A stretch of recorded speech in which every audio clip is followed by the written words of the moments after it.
Nous commençons une série intitulée ADN qui va nous conduire pendant le mois de janvier. Prépare-toi parce que tu vas être transformé. Tu ne sortiras pas du mois de janvier la même personne. Tu ne sortiras pas la même personne, mais tu sortiras une personne transformée. Alléluia. Donc, j'aimerais vous encourager à suivre le message de ce matin. Et le thème du message de ce matin, c'est développer la mentalité de conquérant. Ah, je n'ai pas eu un amen des conquérants. J'ai eu un amen par hasard. Développer la mentalité de conquérant. Dans la vie, tout est une question de mentalité. Votre mentalité est un déterminant de ce que vous obtiendrez ou de ce que vous n'obtiendrez pas.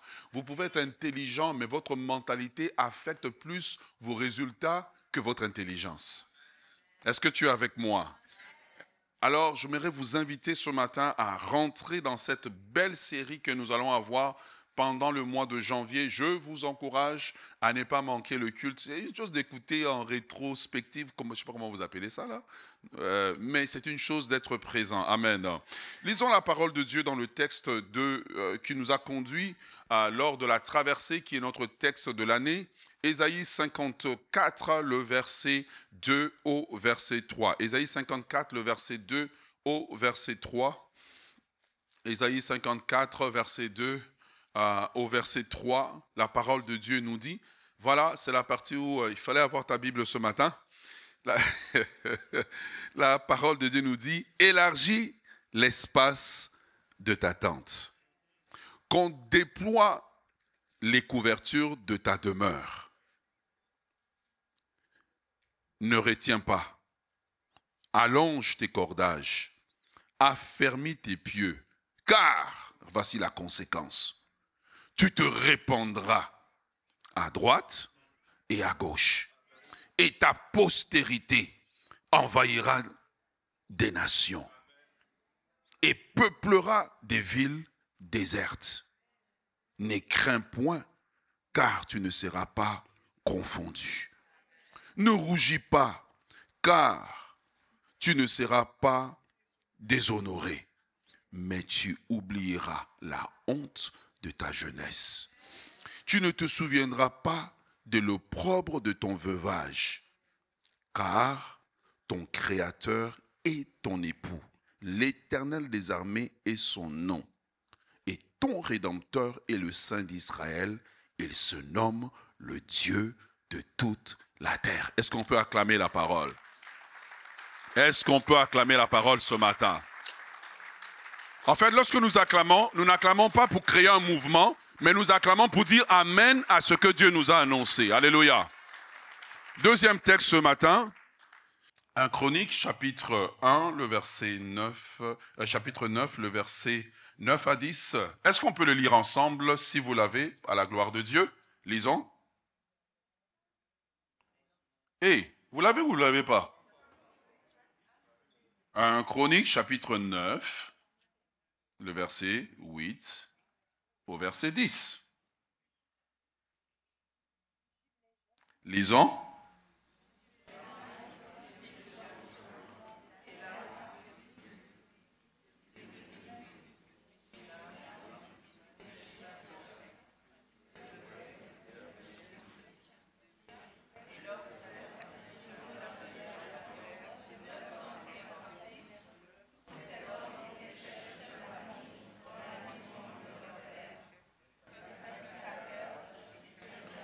D'accord, je vais me rassurer que nous avons la même version, je vais faire la lecture. À moins que je me suis trompé en collant mon texte, le texte nous dit « Jaébé était plus considéré que ses frères, sa mère lui donnant le nom de Jaébet, en disant « C'est parce que je l'ai enfanté dans la douleur ». Jaébé invoqua le Dieu d'Israël en disant « Si tu me bénis, et si tu étends mes limites, si tu m'élargis, si ta main est avec moi, si tu me préserves du malheur, en sorte que je ne sois pas dans la souffrance. » J'aime bien le texte parce qu'il y a 3 points de sus. 1 Chronique 4, voilà, 1 Chronique 4. Et dit, et Dieu accorda ce qu'il avait demandé. Je prie C'est que cette année ici, que Dieu t'accorde ce que tu demandes. Je prie que comme Jaïbé, Dieu t'accorde l'élargissement que tu lui demandes. ADN veut dire action, discipline, nouvelle dimension. Dans la série ADN, nous voulons commencer à poser les bases pour entrer en action. Car l'année d'élargissement n'est pas l'année où tu es assis et tu attends que les choses t'arrivent. Mais c'est l'année où tu te lèves et tu te mets en action. Ah, donnez-moi un amen. C'est l'année où tu es discipliné. La discipline produit les résultats. Dis à ton voisin, tu es discipliné. Dis à ton voisin, je suis discipliné. Les résultats sont possibles pour les gens qui sont disciplinés. Troisième des choses, le N veut dire nouvelle dimension. Lorsque tu poses des actions et que tu es discipliné, ça produit une nouvelle dimension dans ta vie. Est-ce que tu es avec moi? Bien-aimés dans le Seigneur, il est temps pour nous de devenir les champions de Dieu. Peut-être par là. Il est temps pour nous de devenir les champions de Dieu. Nous ne sommes pas envoyés sur la terre pour être des spectateurs ou des téléspectateurs de la réussite des autres, mais lorsque Dieu t'a créé, Dieu n'a pas créé un échec, Dieu n'a pas créé une catastrophe, mais Dieu a créé une réussite, Dieu a créé une merveille. Est-ce que tu es avec moi? Je ne sais pas si on peut baisser un peu mes retours. Dieu ne t'a pas créé un échec, mais Dieu t'a créé une réussite. Voilà pourquoi cette année-ci, je vais te dire une chose. Non seulement tu vas t'élargir, mais Dieu va t'étirer. Ah ouais, Dieu va t'étirer. Il y a des moments où Dieu va t'étirer, ça va faire mal, mais comme un adolescent qui grandit et que tu le vois du jour au lendemain, tu ne sais pas qu'est-ce qui s'est passé. Dieu va t'étirer et tu seras un sujet d'étonnement. Car dans cette année d'élargissement, les choses glorieuses qui ont été dites sur toi doivent arriver à leur manifestation. Et pour cela, tu dois développer les 3 mots que nous avons en ce moment, l'acronyme ADN. Tu dois être quelqu'un d'action et non seulement quelqu'un de parole, non seulement quelqu'un de souhait. Tu dois être quelqu'un qui est discipliné afin de pouvoir produire les résultats que tu attends. Tu ne peux pas seulement être un chrétien spirituel, mais tu dois être quelqu'un qui bouge. 2025, c'est l'année où tu dois être en action. Ah, donnez-moi un amen. Vous êtes venus dormir. J'ai dit 2025, c'est l'année où tu dois être en action. Le premier domaine dans lequel tu es en action, c'est être en réaction pendant qu'on te prêche et dire amen. Troisième des choses, tu dois entrer dans une nouvelle dimension. En 2025, abat l'esprit de médiocrité. En 2025, abat l'esprit de petitesse. En 2025, abat l'esprit de procrastination. En 2025, abat l'esprit que je suis venu accompagner les autres à la réussite. En 2025, Dieu t'attend sur le cheval de la réussite. Dieu t'attend dans le domaine de l'excellence. En 2025, Dieu attend que la grandeur qu'il a mis en toi puisse se manifester. Si tu le reçois, donne-moi un amen vivant. Ah, j'ai dit donne-moi un amen vivant. Alors, puisque nous sommes dans ce premier message, bien-aimé dans le Seigneur, essayons de définir que veut dire élargir. Élargir veut dire prendre de l'ampleur. Élargir veut dire une plus grande dimension. Élargir veut dire une plus grande extension. En 2025, tu ne pourras pas seulement t'élargir en prenant du poids ou en prenant de la taille. Il y a d'autres domaines dans lesquels tu peux t'élargir. S'élargir veut dire augmenter en stature, en autorité et en influence. Je le répète. Élargir veut dire se multiplier en quantité et en nombre. Je le répète. S'élargir veut dire, parce que ces définitions vont nous aider. En 2025, je serai beaucoup plus dans le mode enseignement. La prédication excite, mais l'enseignement transforme. Et je ne rentre pas dans cette année-ci, je comprends la responsabilité qui m'incombe de vous parler à chaque dimanche. Et je ne prends pas cela à la légère. Je m'attends à voir des chrétiens transformés, révolutionnés. On va te demander où tu as été, tu vas lui dire viens et vois. Cette fois-ci, le miracle, ça ne sera pas ton pied qui est étendu, mais c'est ta mentalité qui a changé. On va dire, mais où est-ce que tu as été? Tu étais en retard tout le temps au travail. Comment ça se fait que tu es à l'heure? Tu dis, j'ai été réglé le dimanche. On a serré les boulons le dimanche. Alléluia. Acclame le Seigneur ce matin. Alléluia. Alors revenons, parce que ce matin, je pose les bases. Numéro 1, s'élargir veut dire prendre de l'ampleur. En 2025, tu prends de l'ampleur. S'élargir veut dire une plus grande dimension. S'élargir veut dire une grande extension, être étendu au maximum.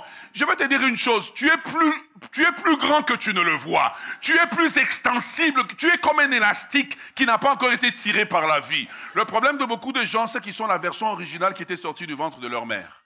Le problème des gens, ils sont la même version que quand ils étaient venus au Canada avec leurs valises. Mais en 2025, tu déposes les valises, tu te déploies. Dis à ton voisin, tu dois te déployer en 2025. 2025, c'est l'année de la sainte colère où on a trouvé les chrétiens de la citadelle qui ont décidé de se déployer. En 2025, nous enfantons les géants. Je n'ai pas encore entendu. En 2025, nous enfantons les géants. En 2025, nous enfantons les héros. En 2025, chaque chrétien de cette église doit être un sujet d'étonnement. Doit être un sujet d'étonnement. On va te demander, mais qu'est-ce qui s'est passé? Tu dis que Dieu est en train de m'élargir. Dieu est en train de m'étirer. Dieu est en train de m'étirer. Parce que si tu lis bien le texte de l'année, vous allez voir que Dieu annonce à la stérile qu'elle va enfanter. Mais Dieu dit, je te l'ai dit, et au verset 2, Dieu dit, prends ta responsabilité. Et il dit, élargis toi-même. Dieu a déjà accordé l'élargissement. Mais Dieu attend que sur la terre, des gens collaborent avec lui. Donc cette année, tu ne peux pas passer l'année simplement en train de souhaiter. Regardez, on a trop souhaité. Maintenant, on veut la manifestation. Oh yeah, on veut la manifestation. Oh, je souhaite être millionnaire. Ok, fais quelque chose qui va te faire millionnaire. Si tu bouges, Dieu bouge. Écoute-moi, si tu bouges, Dieu bouge. Si tu bouges, Dieu bouge. Si tu bouges, Dieu bouge. Si tu bouges, Dieu bouge. Si tu te mets en action, Dieu est en action avec toi. Si tu t'assieds, Dieu aussi te regardera. La responsabilité dans l'année d'élargissement repose sur un peuple qui veut prendre Dieu au mot. Oh yeah. La responsabilité. Au mois de mars, j'ai un livre qui vient. Regarde. J'ai un livre qui vient qui va vous aider. Quand on va arriver vers le mois de septembre ou avant ça, il y en a un autre qui vient. La raison pour laquelle j'écris, j'ai compris que prêcher ne suffit pas. Je dois écrire pour que tu sois capable de lire et d'appliquer. C'est une responsabilité que j'ai. Ce n'est pas juste parler pour que les gens tapent des mains. Mais ce que vous devenez, quelque part, est lié à ce que je vous prêche. En 2025, ben voilà. Wow, Jésus a gagné. Oh. Même si tu ne cries pas, je vais crier tout seul. Oh. Amen. Bien-aimés dans le Seigneur, pour s'élargir, il est nécessaire de comprendre certaines choses qui sont importantes. Dans le livre de Job, chapitre 38, le verset 33, Dieu pose une question à Job. Dans le débat qu'ils ont, il dit à Job, connais-tu les lois du ciel? Règles-tu son pouvoir sur la terre? Dieu est un Dieu de principe. Dis avec moi, Dieu est un Dieu de principe. Qu'est-ce que cela veut dire? Dieu opère par des lois.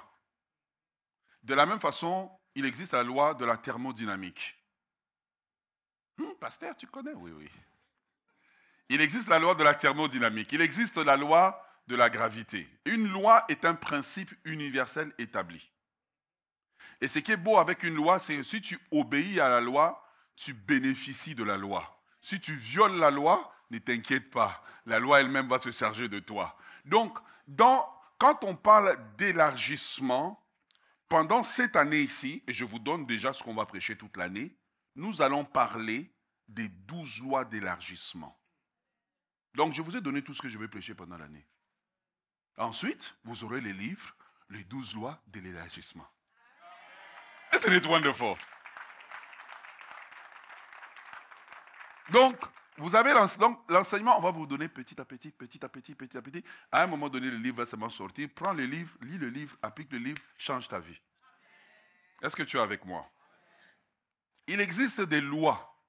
Lorsque la loi même est inconnue, Même lorsque tu ne connais pas une loi et que tu violes cette loi, tu auras des effets automatiques. Lorsque Dieu nous parle de s'élargir, nous devons connaître quelles sont les lois de l'élargissement, quelles sont les lois qui s'appliquent à l'élargissement pour appliquer ces lois afin de bénéficier de cela. Est-ce que tu es avec moi? Deuxième des choses que tu dois savoir. Vous savez, plusieurs personnes, lorsque nous regardons un avion décoller, nous sommes émerveillés. Mais en fait, l'avion décolle parce qu'il obéit à des lois. Bien-aimé, si tu obéis aux lois que Dieu a établies, il n'y a aucun sorcier qui peut t'arrêter. Il n'y a aucun sorcier. Il n'y a aucune puissance qui peut t'arrêter. Voilà pourquoi plusieurs fois dans l'Ancien Testament, Dieu dit à Israël, si vous écoutez, si vous obéissez, vous mangerez les meilleures productions du pays.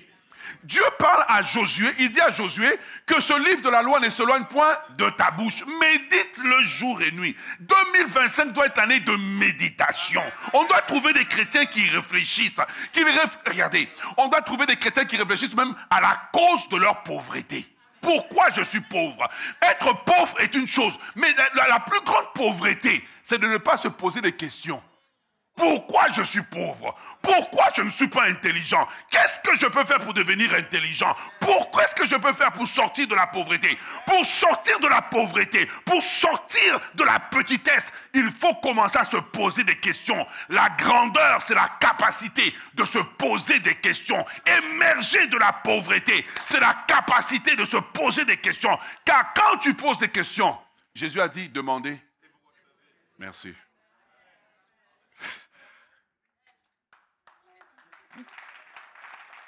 Bienvenue dans l'année où tu vas être étiré dans tous les domaines de ta vie. En 2025, on enfante des champions. En 2025, on enfante des chrétiens extraordinaires. On n'enfante pas seulement des chrétiens rabachekés, mais on enfante des chrétiens de la race de Daniel. Daniel qui était supérieur. On enfante des chrétiens de la race de Joseph. Joseph qui était supérieur. Dieu a posé en vous la grandeur et cette grandeur doit se manifester en 2025. En 2025, quand on va compter les héros de l'année, on doit te compter. Mais laissez-moi revenir à mes lois. Bien-aimés dans le Seigneur, j'aimerais vous dire ceci. Un avion ne décolle pas au hasard. Tu ne décolleras pas au hasard, tu vas décoller parce que tu connais les lois de Dieu. Un avion, lorsqu'il décolle, il décolle à cause de 4 lois fondamentales. La première loi qui fait décoller un avion, qui permet à un avion de décoller, car toutes les lois collaborent. De la même façon que les lois de l'élargissement collaborent, il y a des lois que tu dois savoir. Première loi qui permet à un avion de décoller, c'est la loi de la portance. La loi de la portance, c'est la portance, en fait, c'est la force verticale générée par les ailes de l'avion. Donc, c'est pour ça que les ailes de l'avion sont aérodynamiques. Et la portance, en fait, doit être supérieure ou égale au poids de l'avion. Donc, c'est pour ça que tu vois, il y a des pays où les avions tombent tout le temps. Parce qu'en fait, les gens sont toujours en train, avec beaucoup de bagages, qu'ils essayent de rentrer. Il y a des gens il est gros comme ça, mais quand l'avion décolle, il a maigri. En fait, parce qu'on viole les lois de la portance, l'avion, à un moment donné, ne décolle pas ou va tomber. Pourquoi? Parce que, tout simplement, nous arrivons à un point où la loi est violée. Là où la loi est violée, même Dieu ne peut rien faire pour toi. Est-ce que tu es avec moi? La deuxième loi qui fait décoller un avion, qui garde l'avion dans les airs, c'est la loi de la gravité. Cette même gravité qui garde l'avion au sol, en fait, c'est que ça va permettre à l'avion de rester stable dans les airs. La loi de la gravité qui permet à l'avion de rester en équilibre dans les airs. Mais ces lois existaient déjà. Voilà pourquoi Dieu posait la question à Job, connais-tu les lois du ciel? Connais-tu? Et Dieu nous pose la question, connais-tu les lois de l'élargissement? C'est ça la question à laquelle on va répondre pendant toute l'année. Connais-tu les lois de l'élargissement? Si tu connais les lois de l'élargissement, tu vas t'élargir naturellement. Si tu connais les lois de l'élargissement, tu vas t'élargir sans forcer. L'élargissement sans forcer, naturel. Tu vois, si tu connais les lois de l'élargissement. Troisième loi qui permet à l'avion de décoller, c'est la loi de la poussée. La loi de la poussée, c'est le travail que les moteurs vont faire pour propulser l'avion parce qu'il ne suffit pas de décoller. Maintenant, il faut avancer. Est-ce que vous me comprenez? La loi de la poussée va permettre à l'avion de continuer à avancer. La troisième loi, c'est la loi de la traînée. La loi de la traînée, lorsque cette loi est en exécution, c'est la loi qui va permettre à l'avion d'avoir de la vitesse, obtenir de la vitesse. Donc, il ne suffit pas à l'avion de décoller. Il ne te suffit pas de décoller en 2025. Il ne te suffit pas d'être en équilibre en 2025, mais il faut que tu avances. Mais il ne faut pas seulement que tu avances, il faut que tu accélères. 2025 est une année où Dieu t'appelle à faire plusieurs choses. 1, décoller. 2, te maintenir. Tu vois comment on applique les lois maintenant des hommes. Ah, aide-moi. 1, décoller. Dis avec moi, décoller. Dis à ton voisin en 2025. Je décolle. Sœur, il faut le dire. En 2025, je décolle. 2, en 2025, je me maintiens. En janvier, tu as avancé, et puis en février, tu as reculé. Je me maintiens. Qu'importe les vents, je me maintiens. Qu'importe les circonstances, je me maintiens. Qu'importe l'adversité, je me maintiens. Je me maintiens dans l'attitude dans laquelle je suis monté. Est-ce que tu es avec moi? Dis à ton voisin, en 2025, j'avance. J'avance. Quatrièmement, en 2025, j'accélère. J'accélère. Dis à ton voisin, en 2025, je rattrape mon retard. En 2025, je rattrape mon retard. En 2025, j'accélère tellement que je prends de l'avance. Car il est écrit, je vous redonnerai les années qu'ont volé le Gélec, le Hazim. Ah, regarde comment la parole de Dieu coordonne. Come on. Yes, yes, yes, yes. Est-ce que tu es avec moi? Bien-aimés dans le Seigneur, nous avons vu les lois naturelles, les lois des hommes. Mais maintenant, regardons la première loi de l'élargissement. Si tu veux t'élargir, tu dois connaître cette première loi. Cette première loi est la loi fondamentale. Je ne sais pas ceux qui font les sciences ici, mais comment on appelle une loi la première loi? Ou nous les biblistes, on appelle ça la loi de la prééminence. Sans cette loi, tout le reste ne peut pas arriver. On le voit en fait dans la parole de Dieu, lorsque la Bible dit « Dieu dit ». C'est à partir du dire de Dieu. Quand Dieu dit, en fait, il ne dit pas seulement. Il projette dans la nature, dans sa création, toute son essence. Quand Dieu dit, la lumière sort. Quand Dieu dit, la puissance sort. Quand Dieu dit, l'excellence sort. Quand Dieu dit, tu vois, Dieu dit. Alors, cette première loi, elle est nécessaire. Regardez, nous avons le choix de continuer le christianisme d'excitation. Tu vois, on vient, on tape des mains. But everybody is poor, broke. Tout le monde est pauvre, brisé, misérable. Mais bon, vous lirez ça dans le livre qui arrive. Tu vois, où nous pouvons transcender vers un christianisme qui nous libère, qui nous transforme à l'image de Dieu. Où tu viens, le royaume de Dieu, où tu passes de la religion et tu rentres dans le royaume. Car tu peux accepter Christ, mais tu ne vis pas la vie du royaume de Dieu, la vie de l'excellence, la vie de l'élévation, la vie de victoire, où tu as des épreuves, mais tu as des victoires, où tu vas en haut, tu es en haut et non en bas. C'est là que Dieu t'attend. En 2025, Dieu t'attend en haut. Est-ce que tu es avec moi? Et qu'est-ce qui se passe lorsque tu ne vis pas cette vie? Tu as l'impression que Dieu est un menteur. Or, il est écrit dans le livre d'Hébreux, il est impossible que Dieu mente. Est-ce que tu es avec moi? Donc, la première loi de l'élargissement, note-le, sinon va suivre le podcast, c'est ce que j'appelle, et on va revenir à notre texte, tout va faire du sens dans un moment, c'est la loi que j'appelle la loi de l'étincelle. Écris la loi de l'étincelle. Pour ceux qui ne savent pas étincelle, s'il vous plaît, la com, écrivez étincelle à l'écran. La loi de l'étincelle. La loi de l'étincelle dit ceci. Premièrement, je vais revenir à mon texte pour nous mettre en contexte. Vous allez voir que Jaïbé est né. Et Jaïbé naît dans une famille dans laquelle il est pauvre. Vrai ou faux? Jaïbé naît dans une famille dans laquelle il est misérable. Parce que son nom s'appelle douleur. Toutes les conditions sont rassemblées pour que Jaïbé soit dépressif, abattu, pleurnichard. Et pourtant, il y a comme une étincelle en lui qui dit, je ne suis pas mes circonstances. La première loi de l'élargissement, c'est la loi de l'étincelle. La loi de l'étincelle, si tu le comprends, c'est quand je t'enseigne, ce n'est pas dans un livre, c'est une révélation. Il est impossible de s'élargir. Regarde, nous pensons que Jaïbé s'est élargi à cause de la prière. Le Saint-Esprit m'a dit que ce n'est pas à cause de la prière. La prière est la conséquence de l'étincelle. Ça veut dire quoi? Quand tu comprends la loi de l'étincelle, elle te permet de garder l'espoir au milieu du désespoir.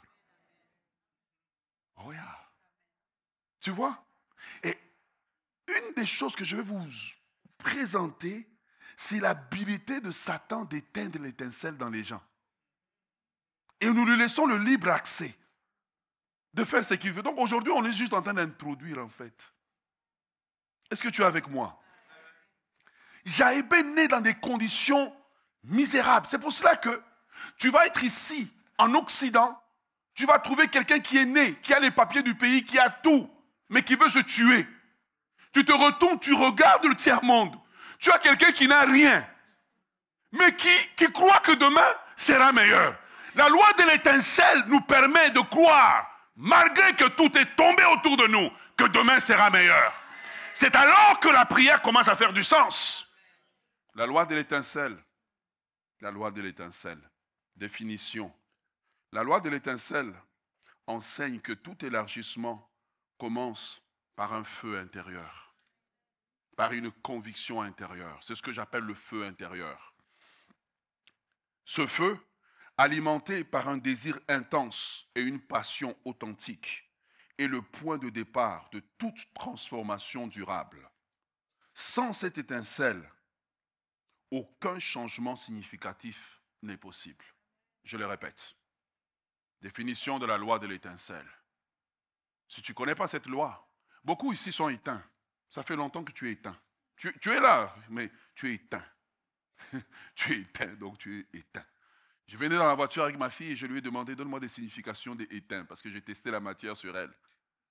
Mais éteint veut simplement dire, tu vis, mais tu es dans une noirceur permanente.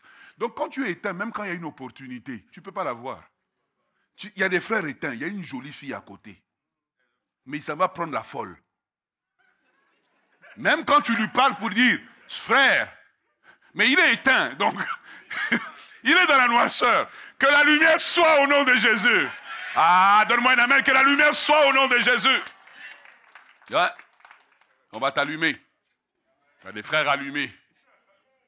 Je dis, mais Seigneur, au bassin des jolies sœurs qu'il y a ici, nous, à notre époque, il n'y en avait pas autant. Frère, comment tu peux aller? Frère, ouvre tes yeux. Seigneur, ouvre leurs yeux. La loi de l'étincelle. Parce que, à une époque de ma vie, j'ai travaillé avec ma propre vie, mais contre la loi de l'étincelle. Lorsque la loi de l'étincelle n'opère pas dans ta vie, tu vas te lever le matin et tu vas maudire la journée. Je me levais le matin et je maudissais la journée. La journée ne m'avait rien fait. Dans cette même journée que je maudissais, certains avaient leur diplôme, mais moi je la maudissais. Dans cette même journée que moi je maudissais, certains devenaient millionnaires. Mon frère, la journée ne t'a rien fait. C'est seulement toi. Dans cette même journée que moi je me levais, certains faisaient des bébés. Certains allaient en vacances. Mais moi, l'enfant de Dieu, avec l'onction, j'étais baptisé du Saint-Esprit. Je me levais le matin. Maudite journée. Ben, tu ris, mais ce n'est pas ce que tu fais depuis que Johnny t'a quitté. Je retourne à ma définition parce que je pose le fondement ce matin. S'il te plaît, cette année-ci, nous rentrons à l'université du Saint-Esprit. Je ne veux pas que tu manques le culte parce qu'il pleuvait. Oh, parce qu'il neigeait. Manque parce qu'il y a vraiment une véritable raison. La loi de l'étincelle nous dit,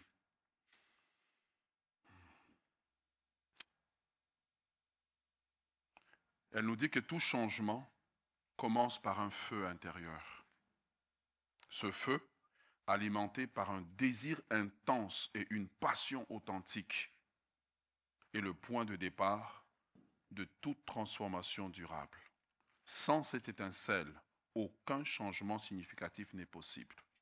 C'est ce que le prophète Jérémie a expérimenté. Jérémie chapitre 20, le verset 9, si c'est possible de mettre à l'écran. Jérémie 20, le verset 9, la Bible nous Jérémie dit,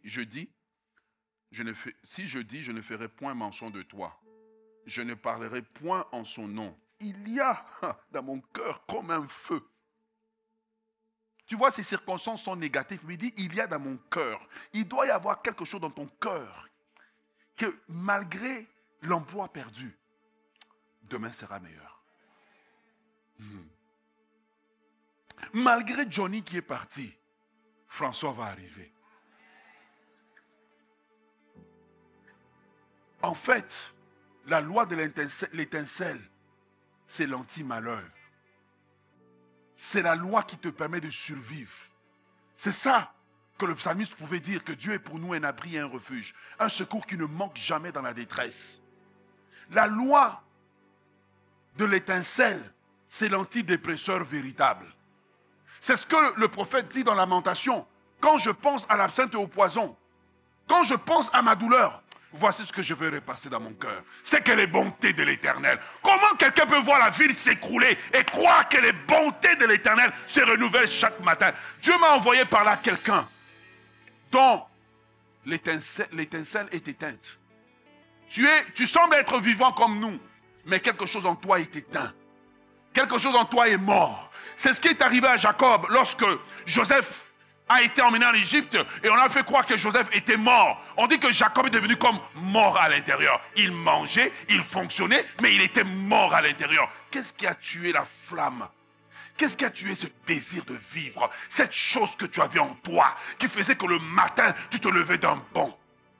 Tu penses que tu es malade, tu penses que tu as besoin d'antidépresseurs. Ce que tu as besoin, c'est que Dieu allume l'étincelle. Jaïbé, dans tout son malheur, croyait que le changement est possible.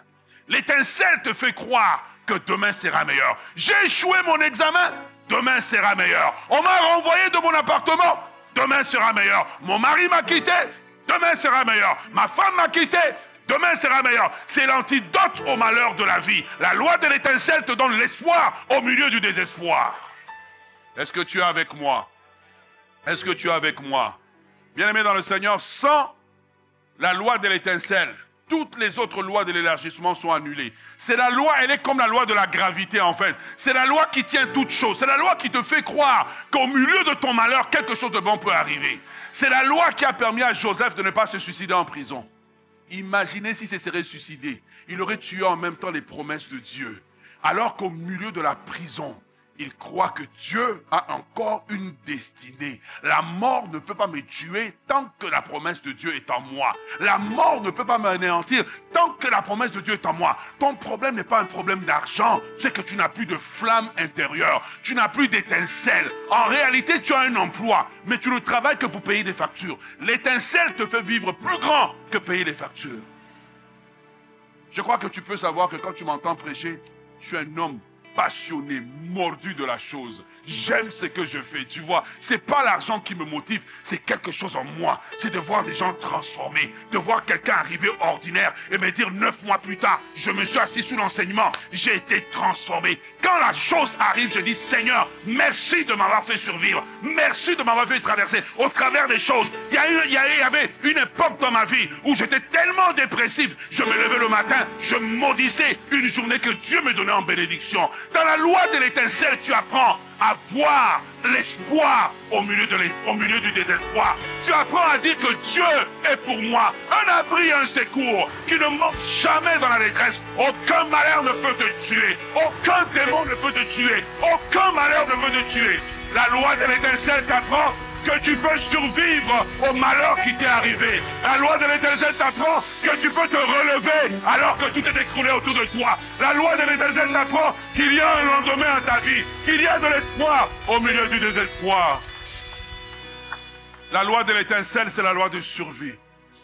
C'est comme un GPS en toi, quelque chose en toi qui te dit, relève-toi, relève-toi, relève-toi. Je voudrais ce matin, pendant cette série ADN, parler aux gens qui sont éteints. Nous ne traitons qu'une loi par mois, Dieu voulant. I think you guys are ready now. Une flamme doit s'allumer en toi. Un feu doit s'allumer en toi. Tu sais, ce désir de sortir du lit en bondissant. En bondissant, j'ai 70 ans.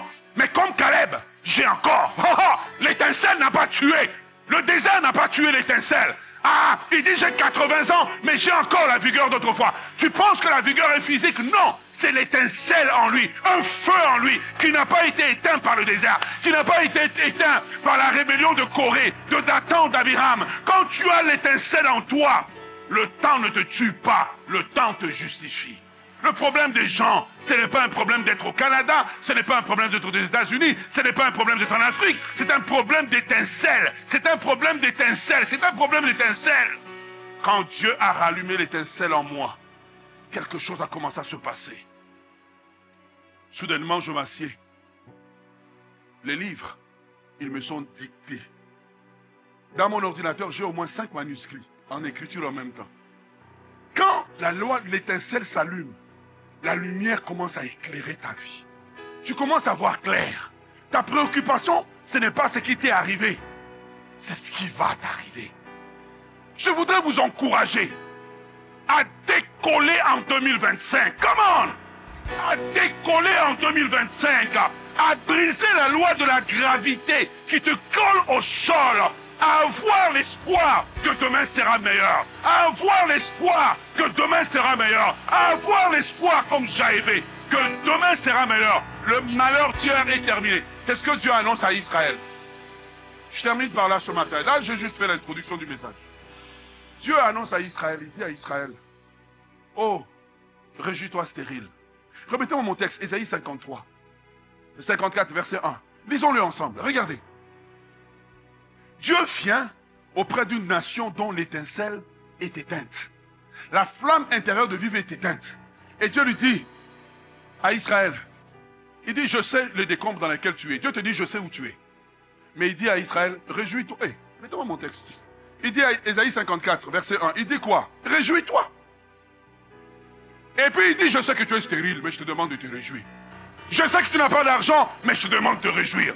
Je sais que tu n'as pas d'amis, mais je te demande de te réjouir. Pourquoi? Quand tu commences à te réjouir, ça rallume la flamme, ça rallume la flamme, ça rallume la flamme, ça rallume la flamme, ça rallume la flamme. Depuis que tu es dépressif, ça a changé quoi? À part que tu gaspilles l'argent pour prendre des médicaments. La clé, la première loi de l'élargissement nous dit qu'il faut avoir le feu intérieur. Et la semaine prochaine, nous allons voir que la plus grande attaque de l'ennemi, ce n'est pas sur ta santé. C'est sur l'étincelle. Parce que Satan sait qu'une fois qu'il a capturé l'étincelle, c'est fini. C'est fini. Souvent, je vais venir au culte. Et je viens au culte. Parfois, le service, c'est pas... Mais quand je monte, le feu qu'il y a en moi, là, il contagie tout le monde. Ce n'est pas la musique, c'est le feu. Le feu, c'est l'étincelle. C'est croire que demain sera meilleur. C'est croire que malgré le nombre que nous sommes, nous serons la méga church. C'est croire que nous serons grands. Ce n'est pas l'orgueil, c'est le feu qui me le dit. Il y a au moins un feu qui brûle. Il y a au moins un feu qui brûle. Le feu appelle la grandeur. Le feu appelle la puissance. Il y a au moins un feu. Il y a au moins un feu. Le diable a essayé d'éteindre ce feu. Mes professeurs d'école ont essayé d'éteindre ce feu. Les hommes ont essayé d'éteindre ce feu. Les critiques ont essayé d'éteindre ce feu. Mais personne n'est arrivé à éteindre le feu. Et personne ne doit éteindre la flamme de Dieu en toi. Je voudrais que lundi, tu rentres au travail joyeux. Mardi, tu rentres au travail joyeux. On te dit que non, on diminue tes heures, tu es joyeux. Parce que tu comprends que lorsque la flamme est en toi, que le feu est en toi, au milieu du malheur, Dieu crée l'opportunité. Au milieu du malheur, Dieu crée l'opportunité. Au milieu du malheur, Dieu crée l'opportunité. Ce matin, je suis venu parler. Ce matin, je suis venu parler de Dieu. Écoute-moi bien. Donne-moi du volume, s'il te plaît. Je ne suis pas rentré en 2025 pour jouer avec ta vie. Je suis rentré en 2025 comme un capitaine, décidé à conduire une armée, transformer les ossements desséchés en une armée que personne ne pourra retenir. 2025 doit être l'année de la révolution des chrétiens qui disent qu'on en a marre de rester en bas, qu'on en a marre de rester en bas, qu'on en a marre d'être diminué. Il est temps de déployer nos ailes. Pendant la série ADN, Dieu m'envoie pour parler au Jaébé. Pour dire au Jaébé, On t'appelle malheur, mais demain, on s'inclinera devant toi.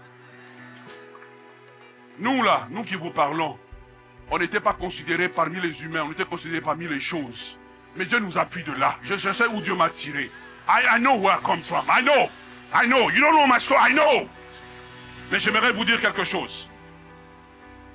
Dieu disait à Timothée, l'apôtre Paul disait à Timothée, this is powerful. L'apôtre Paul disait à Timothée, vous voulez savoir? Non, pas vous. Vous voulez savoir? Vous voulez savoir? Ok, levez-vous, je vais vous le dire alors. Listen. En 2025, j'ai un seul mandat. Te reprogrammer. Te reprogrammer. Ok, on termine par là. Mais avant que je te le dise, j'ai besoin que tu tiennes la main d'un voisin. Si possible. Tiens un voisin. Ok. Oui, tenez-vous même deux, toi. Paul disait à Timothée une chose. Vous voulez savoir? Il dit à Timothée, ranime la flamme. Ranime la flamme. Il n'a pas dit jeune, il a dit ranime la flamme. Ranime la flamme. Le but de la série ADN, c'est de trouver des gens qui ont faim de la vie. Des gens qui ont faim. Faim de la vie, faim de percer. Parce que si la flamme n'est pas allumée, même si tu jeûnes, ça ne va pas produire les résultats. Jaébé avait la conviction intérieure que sa vie n'est pas une vie destinée au malheur. De la même façon, je suis convaincu que ma destinée, c'est la méga church. Whether you want it or not, it's going to happen. Oh yes! Je ne prêche pas seulement à toi, je prêche aux centaines, aux milliers qui vont venir. Et je suis en campagne pour m'élargir, pour m'élargir, pour m'élargir. Bien-aimé dans le Seigneur, lève tes mains là où tu es maintenant. Père, je prie pour chaque personne qui se retrouve dans la condition de Jaébé. Je prie pour chaque personne qui n'a plus soif de vivre. Pour chaque personne qui existe. Parce que les malheurs se sont enchaînés sur sa vie, comme Job. Mais ce que je crois, c'est que la flamme n'a pas encore été complètement éteinte. Que Seigneur, je prie que la flamme, la soif de réussir, la soif d'exceller, la soif de la vie, Seigneur, puisse étendre les limites de ce peuple. Je prie, Seigneur, que 2025 soit réellement l'année où la flamme s'étend. La flamme s'étend. Et comme Jaébé, au milieu des décombres là où ils sont, des hommes importants vont émerger. Des héros vont émerger. Des chefs d'entreprise vont émerger. Des inventeurs vont émerger. Des inventeurs vont émerger. Des hommes puissants. Que l'Éternel vous bénisse. Que l'Éternel vous multiplie. Que l'Éternel vous multiplie. Que l'Éternel ouvre vos yeux. Que l'Éternel ouvre vos yeux. Que l'Éternel vous rende puissant. Comme Israël était puissant en Égypte. Que l'Éternel mette sur vous l'esprit de domination. Si tu le reçois, acclame le Seigneur. Acclame le Seigneur. Alléluia. Est-ce qu'on peut ovationner le Seigneur ce matin?